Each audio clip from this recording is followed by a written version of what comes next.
You will refund them the price of the sponsor's item if they're disgruntled. Yeah, our admin was like, we sent Cindy $195 because she had a bad experience with one of our sponsors. We summarize the biggest, most visible news of the day. The newsletter has 1.4 million subscribers, podcasting numbers. We have like 100,000 monthly listeners, and each episode gets 15 to 20,000 downloads. I had a moment. We recommended some advertising or investment opportunity. I remember thinking I would be so disappointed if I found out that my mom had actually invested in this opportunity. And it's like, that sucks. I hate this feeling. It puts pressure on us, and the biggest impact that it has is building trust with the readers and forcing you to actually vet and believe in, like, you're not going to promote a scammy product if your money's on the line. Right. So Jason, dude, I'm so excited to have you here, man. Man, and with the view, it's honored to be here. Yeah, right. Best dude. Podcasting location I've been a part of. I mean, and we're in rocking chairs like this. You can't beat this, man. Okay, so you run a very large newsletter media organization, and you have an extremely sizable like circulation, readership, subscribership. Give us a bit of numbers from reference and kind of the one-liner for what y'all do. Yeah, so we summarize the biggest, most visible news of the day, politically neutral news summaries, and then paired with a brief biblical reminder. The newsletter has 1.4 million subscribers. It's the same content as then turned into a podcast. The numbers, like podcasting numbers, are just harder to get, but we have like 100,000 monthly listeners, and each episode gets 15 to 20,000 downloads. Insane. And so you started this back in like pre-pandemic, right? Pre-pandemic, yep. 2018, I was in grad school. I was getting my MBA and really wasn't trying to start a company. I was, I liked the business aspect of it, obviously in business school. And so I had an unhealthy relationship with the news and was just writing for myself and modeled it off of Morning Brew because that's what I was reading and saw. And didn't go, that first year, after a year, we had like 200 subscribers and most of them shared my last name. It was my aunts and uncles and, then we started to grow, and I went full-time in 2021 when we had I think we had like 60,000 subscribers. And then have just continued growing from there. Man, that's insane. And so I just listened to a talk that you gave here at Matt McGrary's audience camp, and it like blew my mind for a lot of different reasons. But the one thing I wanted to focus on today is you have this very unique approach when it comes to how you serve your sponsors and advertisers. Yeah. You called it kind of like your white glove approach. And so what I was hoping you could do is kind of share a bit about what you were doing before. Yeah. What was the problem that you identified as to why you thought things needed to change a bit? And then what you're doing now and what the results have been. So why don't we start there with like what was happening and like what were some of the problems you were experiencing? Yeah, it was very, our ad sales before were very cyclical. Like for a long time, everyone was part-time and a volunteer. And then we started paying people a little bit, but it was no one's full focus. Okay. And ad sales specifically, like we'd focus and we'd sell ads. And if we had like, a month worth of ads booked, we were like, okay, this is great. And then we would take our foot off the gas. Right. And that meant like, we'd be slower to reply to people. We'd get behind on writing ad copy, all sorts of things. And we weren't doing anything proactive to serve our sponsors and partners until we needed to, and then it was like, shoot, what ad are we running next week? And so it was just very like when we had time, we would focus on sales, and when we didn't, we wouldn't.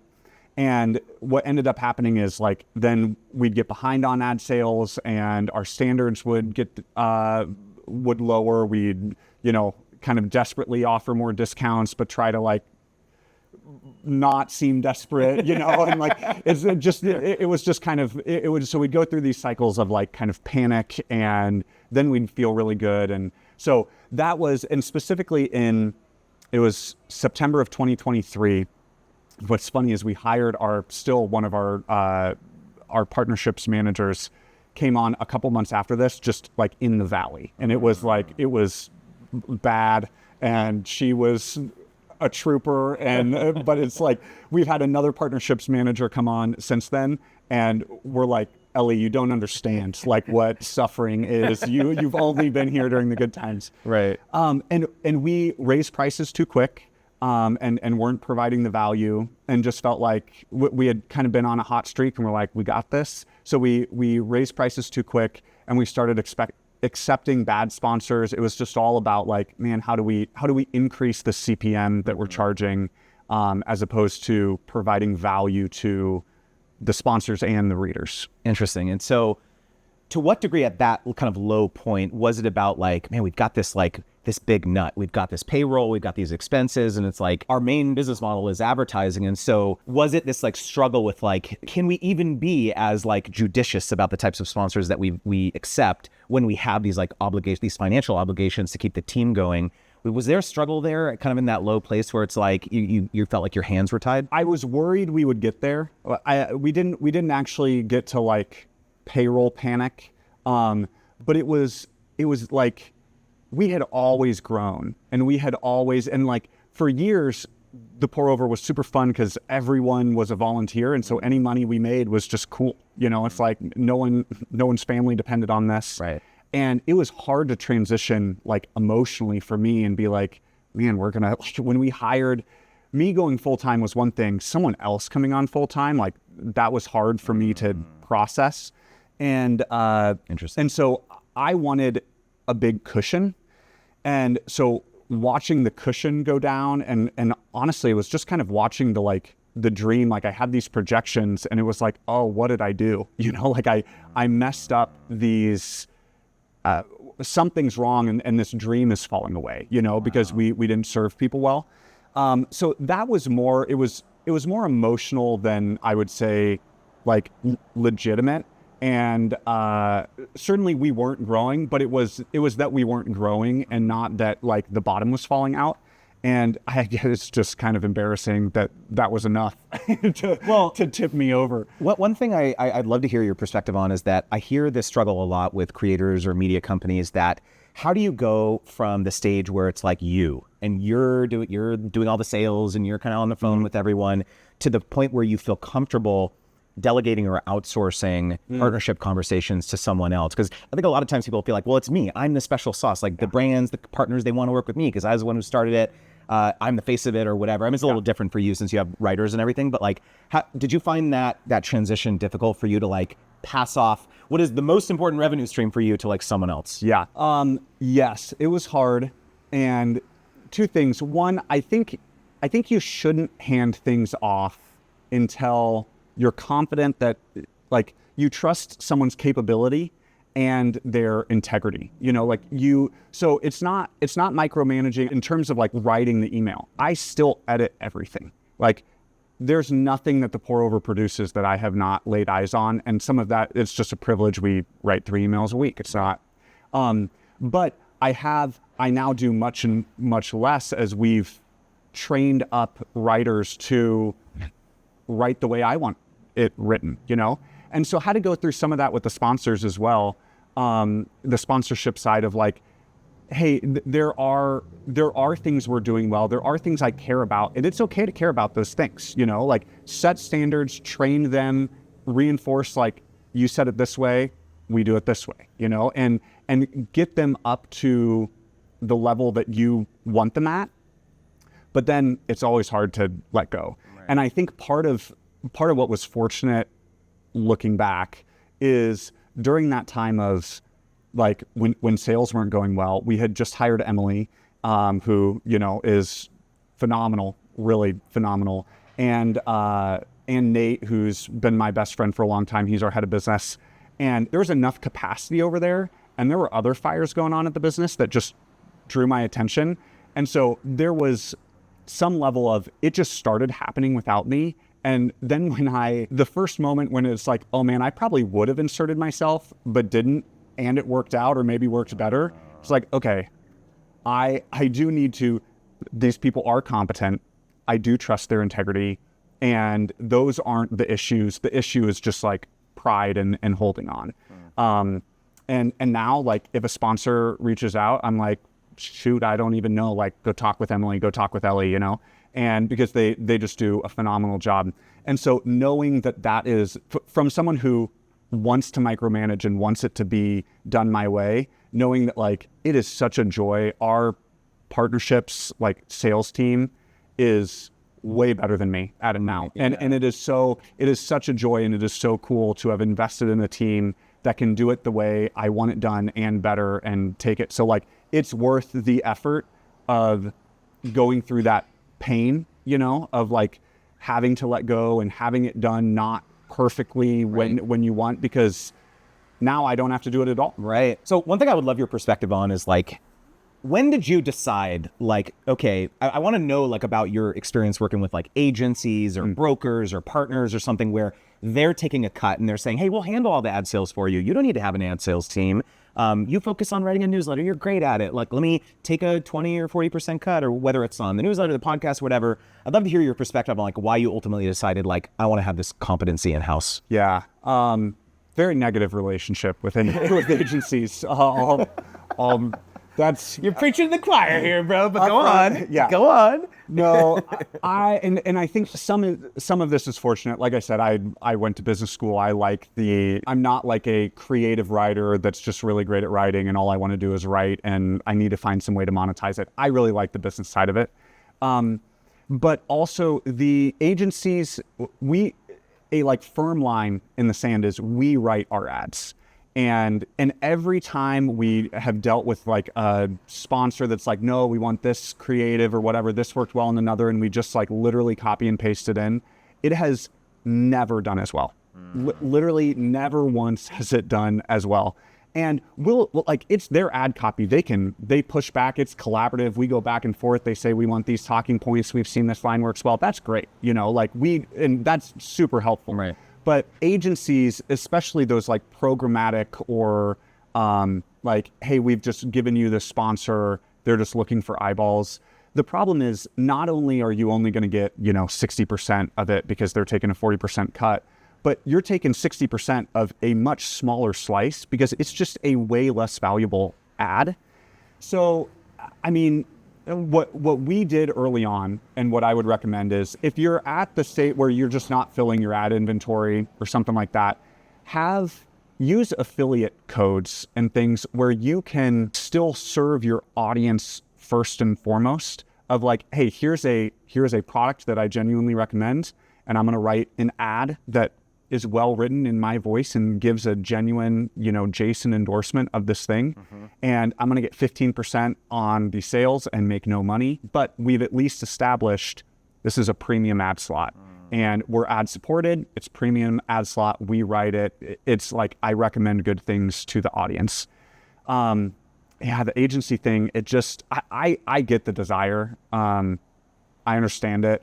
We don't do it. We work with people who represent multiple brands, for sure. But that's a different relationship. Totally. That's like an ad agency that Yes. has other clients and they're bringing you business. It's different than like someone representing you. Yes. And our best ads and stuff are raising money for nonprofits. For example, like they'll pay us to write a story, and it's clearly marked as sponsored, but like, hey, there's a famine happening in Somalia. No one's covering it. We'll pay you to cover it, and then we have boots on the ground that's solving this problem. Interesting. Crushes it. And like that. So it's like almost like editorial to a degree? Yeah. And it's just a story we wouldn't cover, and what they're wanting, they're fundraising. And that's one example. Nonprofits, we limit it. Right. Every newsletter would be fundraising if we allowed it, because those ads do really well for our audience.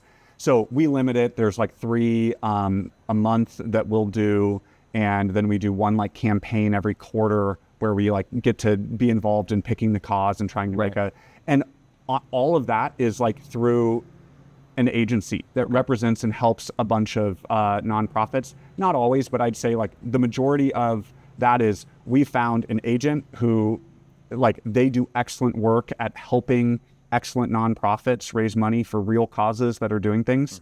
And so like that type of agent relationship is awesome. Right. But like, we're writing the ad copy. Right. We're negotiating, we're doing all that. So you acknowledge, or you identify that there was this issue with kind of how you were interacting with sponsors, and you did decide to make a change. And so talk about the process of like how you decided, In fact, you said something really interesting there is like part of your welcome sequence is talking about what your editorial standards are, what your advertising standards are, and how you select sponsors and so on. So like, talk about the relationship that your readers have with your sponsors. Because I think that you have like a unique stance on like how you handle that. Yeah, so part of what we realized in September of 2023, or the months after when we were in that valley, and was that I had a moment, we recommended some advertising or investment opportunity. And I remember thinking, I would be so disappointed if I found out that my mom had actually invested in this opportunity, or anyone that I loved. And it's like, that sucks. And like, I hate this feeling. I don't want to do it. And it's like, I'm sitting here writing this ad, trying to write it in a way that they'll approve it, but also won't perform well because I don't believe in this. And it was like this, I want to work for this company that I built for a long time. And I don't want to work for this, like I don't like this feeling. So we changed and said, hey, if we would not recommend it to a loved one, we won't recommend it. And so there's someone on staff who will advocate for everything that we do. And it doesn't mean everyone on staff uses every product or everything that we recommend, but like there's someone who has like bought it and used it and been like, yeah, this thing works, it's good. The website wasn't scammy, the checkout process, all this stuff. And it's like, those are new things because since we took this stance of like, no, these are great products, we were still relying on freebies for certain things. And we got flooded, we promoted something and people were like, oh my gosh, the checkout process, like you guys said it was $19, but that was like per unit. Like upsell. Yeah, it was like, that was per unit, but you had to buy 5 and all this other stuff. And it's like, I'm sorry, that's on us, like we communicate really clearly to our audience, hey, we recommend these things. These are legit. And if you have a bad experience, let us know. We'll refund you. Like this is a you will refund them the price of the sponsor's item if they're disgruntled. Yeah, it was funny. We were going through reader feedback and we were filming them for Instagram Reels. And I saw, I'm just in our inbox and there's one that comes up and it was $195 sent to someone. And I thought $195 is what our lifetime membership is. And so I was like, oh, like Cindy paid us $195. And our admin was like, no, we sent Cindy $195 because she had a bad experience with one of our sponsors. And it's like, oh, okay, well, never mind. That's the swing, But when we do that, that is like one of the things I talked about is like, we want long-term subscribers and we want to create these moments of delight. And people will reach out to us saying, I followed your recommendation and that company sucks. And they're just venting, they're yelling into the internet. And then when we actually reply and like solve their problem and go, man, we're sorry, here's that money back. Like they're staying subscribed. They're trusting, they'll click on the next ad and be like, shoot, this is riskless, So it puts pressure on us to vet our sponsors. Right. And like, you got money on the line. That's right. It's like, right. So for someone listening and like saying like, that sounds risky. I don't have, a big pool of capital to like, back, like what if most of the things I talk about are like super expensive? Like, is that only a model that you can offer when it's like small consumer products that aren't like super expensive or like, I mean, the ethos behind it, I absolutely love, but like, what's the lesson that like, anyone could take away from like this example? We have 1.4 million subscribers. It almost never happens. Okay. Like it is a stance because people still intuitively, like the product has to really suck for a reasonable person to have taken to be like, no, I was genuinely scammed and I need to be mad. And like, that's the scenario you're dealing with. Right. So if you're working with good companies, like it doesn't happen that often. And also it's a high hurdle for your readers to actually get upset and come back to you and expect versus like go to the brand and like ask for a refund. Right. Yeah. Yes. So I would say it is more a posture thing. And the biggest impact that it has is building trust with the readers and forcing you to actually vet and believe in, like, you're not going to promote a scammy product if your money's on the line. Right. We don't have $195 is probably the most expensive thing that you can buy that we recommend. Okay. So if we promoted things that cost 10 grand, I'm not sure we'd have the same policy like that. Yeah.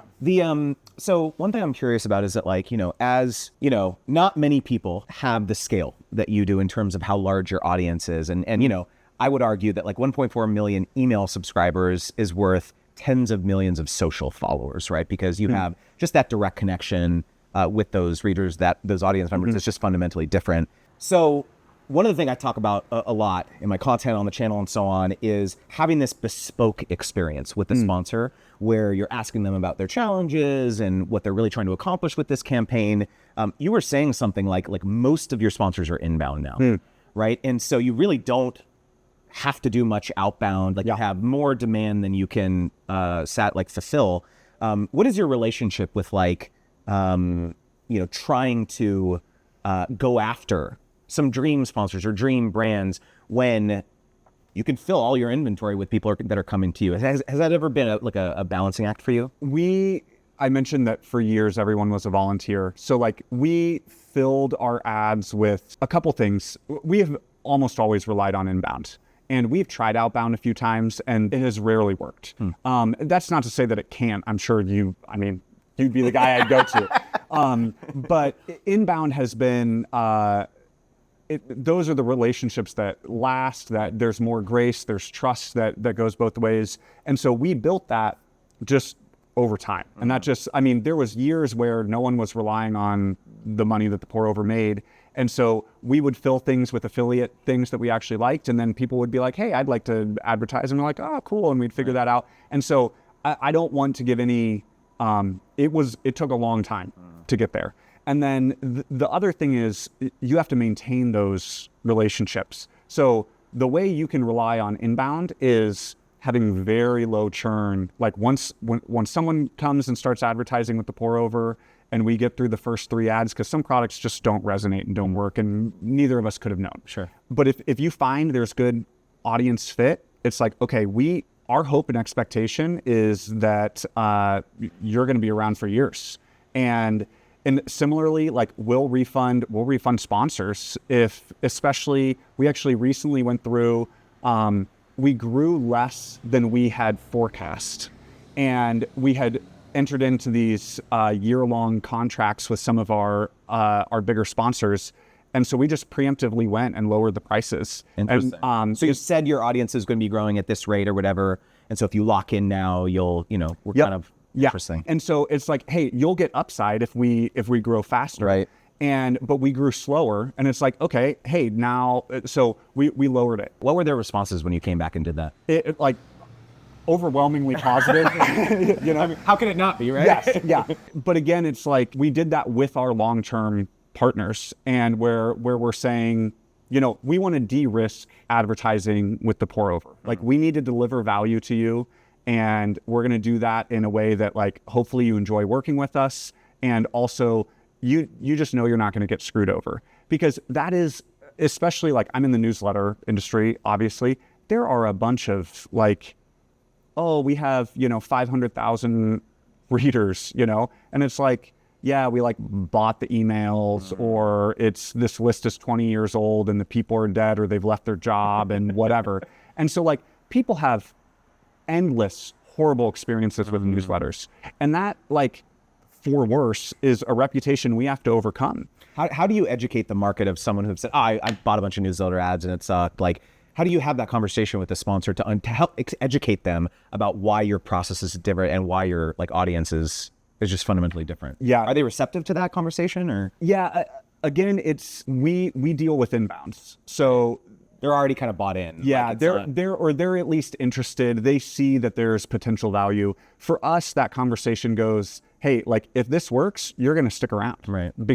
And we know that because that's what everyone else has done, And I mean, that's seasonal. Different brands are, hey, we only do things in the summer, or we only want Black Friday things or whatever. But it's like, hey, when the gift guide comes around next year, let us know. That went really well. And so it's not that every sponsor we have is, running an ad every week, but we know who these sponsors are and we know what they're looking for. Right. And part of that onboarding process is like the intake form is like, what are your metrics? Mm-hmm. Like, what are you trying to get out of it? And also we push and less than half do, but it's like, show us whatever your metric is, let us know how we're doing. Like, we're not going to gouge you, but help us hone and optimize for what you're doing. And like Element is one of our largest, they're one of, like, we do long-term packages with them. They're awesome. Like, literally they share, like, hey, we got these customers, these are their lifetime value, all this stuff. It's like, that requires high trust to go both ways. But that allows us, and let me tell you, with Element, the other thing they do is they have, it's like, here's the pour overs link. If you need another one to see how a specific ad does, that's fine. But like, they look at the relationship as a whole and then share how it's going. So, and that incentivizes us to just over deliver. If we have a remnant ad that comes up, or if we want to try something right now, we're testing out a Saturday email, and it's going to pockets of like 10,000 people as we just test different things. We fill an Element ad in every single one of those. We haven't even told them we do that. It's just like it's like, of course you're going to do that. Relationship. We want to send more people. We love this product, and we love working with this brand. They'll get all the free stuff from us that we can give them. How do you, one objection to this approach, or concern with this approach, I would imagine, would be fatigue, right? Like, I've seen this ad in the pour over for 3 years or a year or whatever. Does the effectiveness of this ad unit, or talking about this one brand, degrade over time? So, two things that help us there. One, we track the performance of ad copy really closely, and we'll churn through and just test ad copy.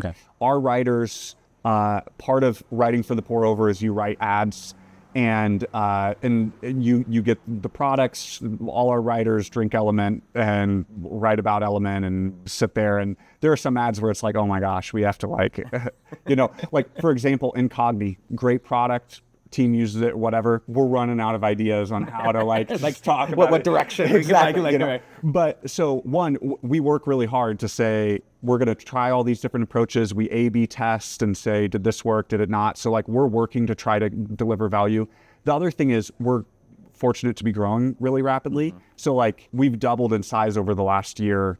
Those people haven't seen 3 years worth of Element ads. They're new. Yeah, exactly. It's like, we added 40,000 subscribers this month.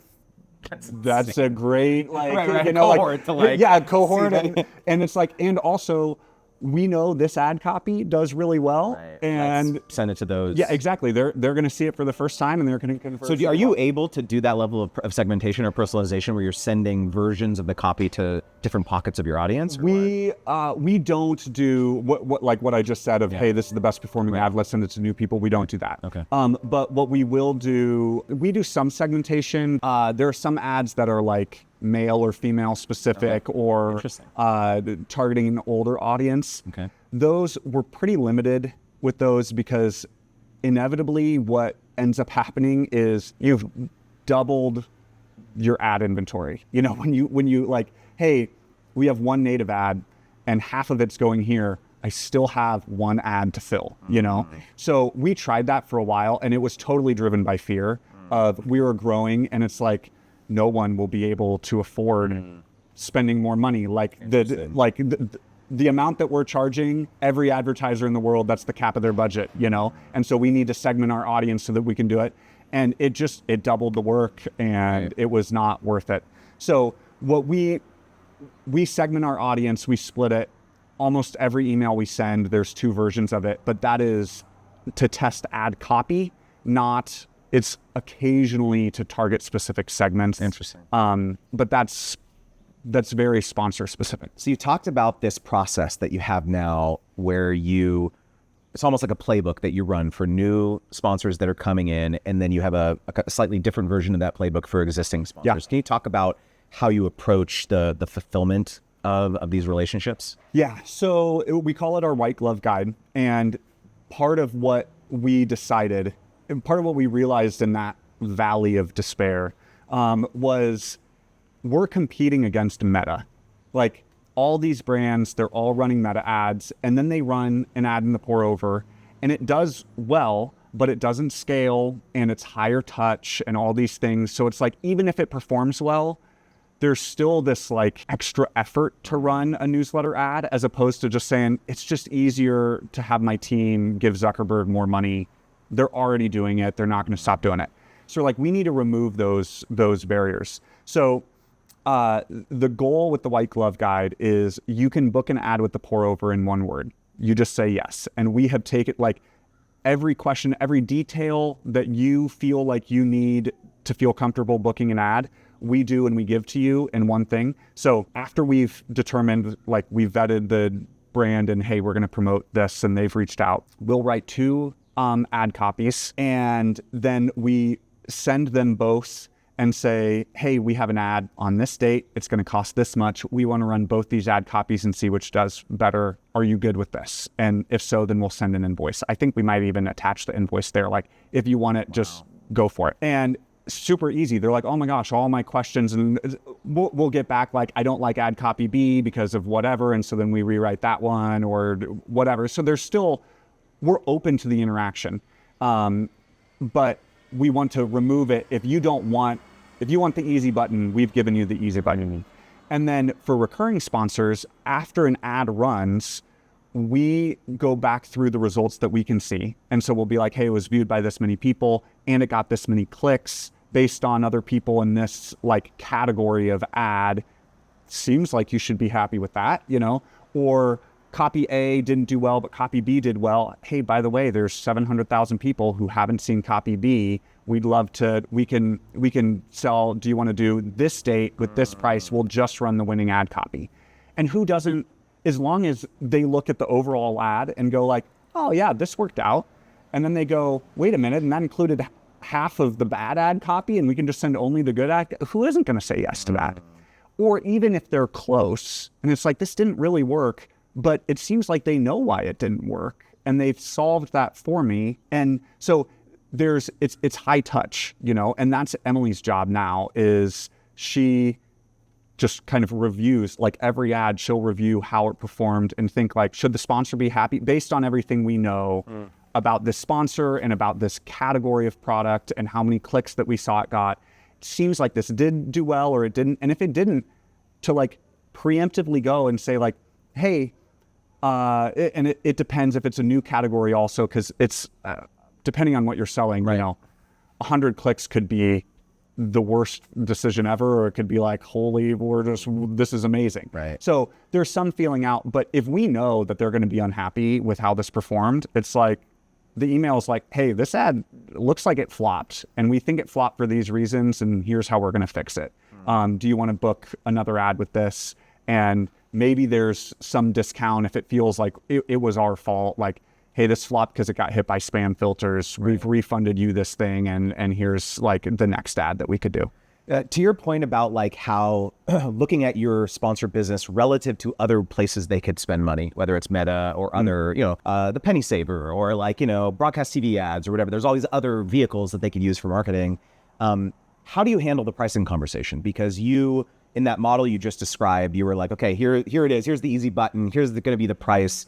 Are you not concerned that you're not adequately capturing the value in the price that you're presenting to them? Or like, how does that conversation go down in terms of the negotiation, given the volume that you're at or the scale that you're at? Yeah, we start to think about that only as the relationship progresses. So for example, and we kind of let market demand, the supply and demand, like flesh that out. Okay. Because for example, with donation ads, we realized it's like we were just selling those at, like, we didn't know how they do. They probably got like intro deals and whatever.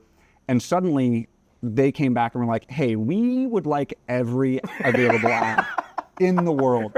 And it's like, okay, maybe we underpriced this and like didn't understand the value that's there. Do you have a challenge with that? Sorry to interrupt, but with nonprofits and charities and so on, I've heard people say that like, they kind of want the, hey, we're a charity, like cut us a break, like give us a discount, let's type of thing. Do you ever run into that? And like, how do you handle that? Yeah, we know that we're providing, so with nonprofits, 2 things. One, we always donate, like we always offer a match. And that is, it's kind of like the vibes are a little weird because we're like, hey, we're going to charge 10 grand for this ad, but we'll donate. But we do our best to keep that separate, you know?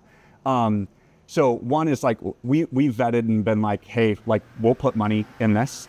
And we do, we'll like guarantee and backstop something for the nonprofit, because we just morally don't like the, hey, instead of helping the people that are starving in Somalia, we cost the people that are trying to help them a whole bunch of money and it didn't work out. But that really doesn't happen much, because we have a faith-oriented audience and we can write the ads. It's like, hey, there's this thing that's going on. You want to help. Here's how to help. It's really valuable. And so, and the other thing, this is, again, a great blessing that we have.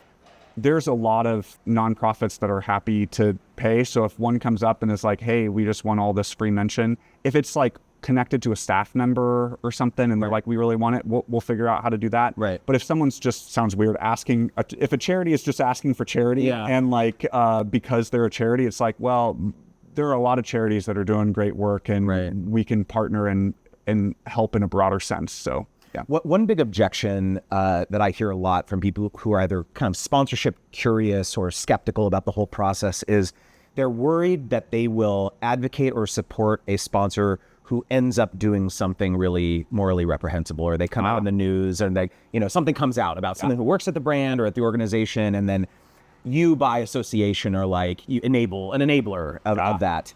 How do you navigate that kind of tricky situation, given that, I mean, sometimes it's difficult to like completely vet a sponsor or a brand completely, right? Yeah, absolutely. I mean, and we deal with this. I think it's maybe easier for us to palate that because we're Christians who write politically neutral news. Like there's no limit to what we're accused of and what our inbox looks like and can only whatever. Imagine. So we have like a deep culture of we're going to write the best that we can. And if we get it wrong, we just apologize and publish. Like we have a whole public corrections doc where you can just go through and be like, we said this and we'd write it this way now, or we said this and we were wrong.